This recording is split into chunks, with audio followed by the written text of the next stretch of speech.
going on, guys? It's the July 2nd edition of the MMA Junkie Twitter Mailbag. So let's start off with Andrew Harbaugh, who got his question in early in the week and asked, when is the last time an interim title fight like Ciryl Gane versus Derek Lewis made less sense? Not that it isn't a good fight, but like, what's the plan here? Maybe they're hoping for Gane and Ngannou in France post-COVID? First off, I hope that fight doesn't happen because Gane versus Ngannou is just a tongue twister. But to answer your question, I mean, think about interim title fights in the UFC. Think about the history. We're usually arguing for them, right? We're usually saying, hey, you know, the champion's been out for a while. Why not put the interim title in there?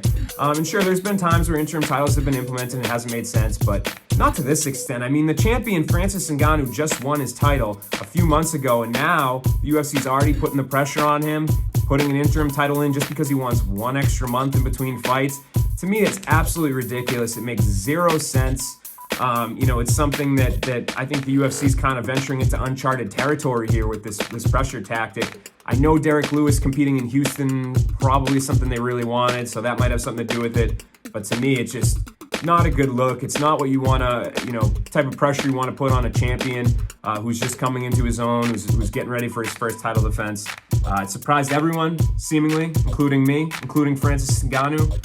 So I don't like it. To answer your question, I think there hasn't been one that's made less sense. Maybe they want the Gane and Ngannou post-COVID. Who knows? But to me, I don't like it, man. Follow-up question from NeoMan42.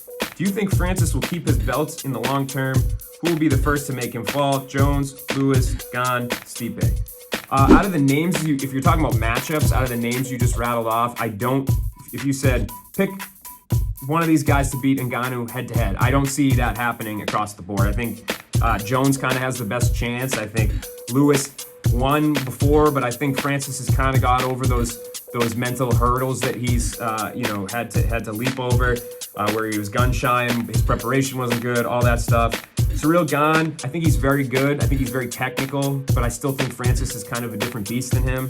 And then Stipe, can never count out the greatest heavyweight in the world, but just judging by the way that second fight went down, I'm not really sure what adjustments Stipe could make for me to lean in his favor coming into a trilogy. So really the only way that I think Francis Ngannou does not go on a long title reign is if he's stripped by the UFC. So hopefully it doesn't come to that. Hopefully the next time the interim champion, whether it's Gane or Derek Lewis, fights, hopefully it's against Francis Ngannou and we don't have to go down that road. And this next question, I don't know if this is allowed, this might be cheating, but my boss, managing editor MMA Junkie Simon Samano, wants to know, is Bantamweight better than lightweight right now? I mean, look at the division, right? You got Corey Sandhagen and TJ Dillashaw fighting. You have Rob Font surging. You have the rematch between Peter Yan and Aljamain Sterling for the title kind of in the works as well for later this year, pending Sterling's injury.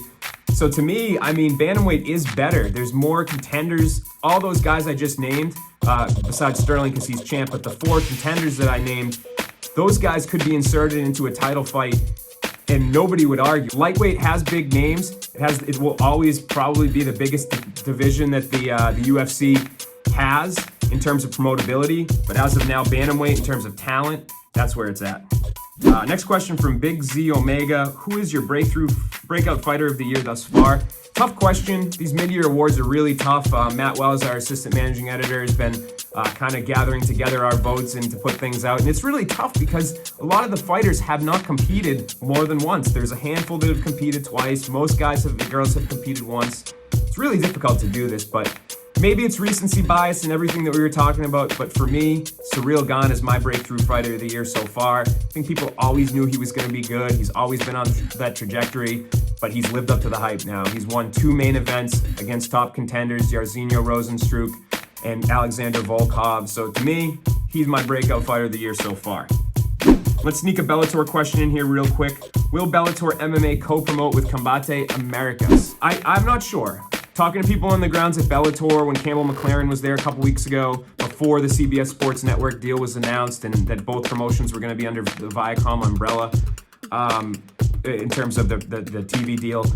To me, it just seemed like the vibe was that they're not necessarily banking on that. It's something that could happen down the line, but not something that they're planning for. So I think right now they're kind of happy doing their separate things, but we know Scott Coker, we know he likes thinking outside the box, and it's a possibility.